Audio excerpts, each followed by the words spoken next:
replace the evaporator in this top mount refrigerator, first we're going to have to cut our insulating pad off of our capillary tube. Roll it open.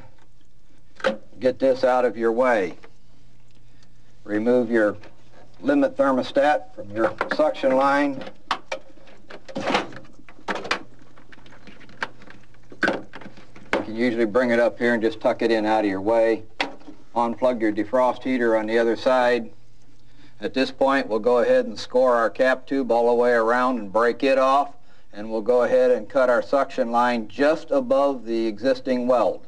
Okay, after you get your two tubes cut, simply remove your old evaporator out of there and get ready to install your new evaporator. You're going to want to transfer the foam pads on each end of the evaporator, and of course transfer your defrost heater over to your new evaporator.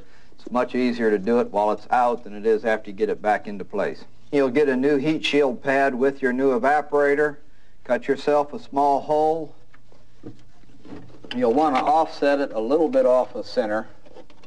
Go ahead and feed your cap tube and your existing suction line through your hole and pack your heat shield real good up into the top corner of your freezer. At this point, go ahead and set your evaporator back into place.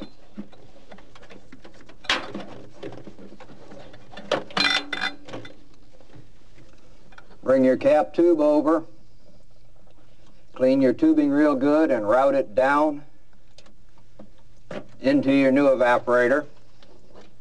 Same thing applies. Get your suction line hooked up into your new evaporator.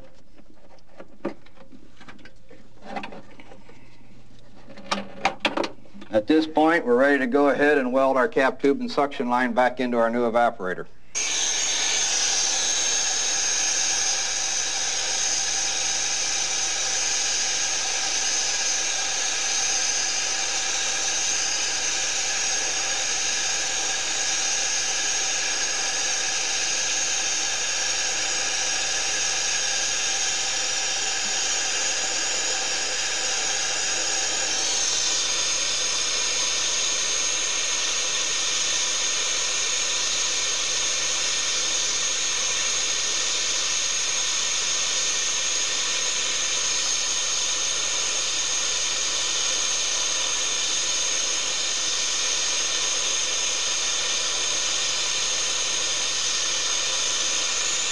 Go ahead and complete your weld. Bring in your inspection mirror. Go all the way around this. Make sure that you get a good weld on both your suction line and on your capillary tube.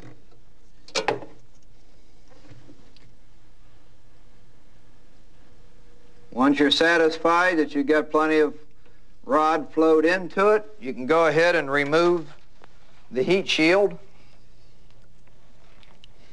Again, just by taking your pocket knife, starting in one of the seams at this area right here, and cut yourself a slit. The heat shield was designed for one-time use. We do not recommend reusing them. You will get a new one with any additional evaporator that you would order. At this point, we can go ahead and set our evaporator back in place, connect our lines up, and pump our refrigerator down and recharge it. You've got your evaporator installed. As you can see, there is no damage to our liner if you hold the heat shield and get it mounted correctly.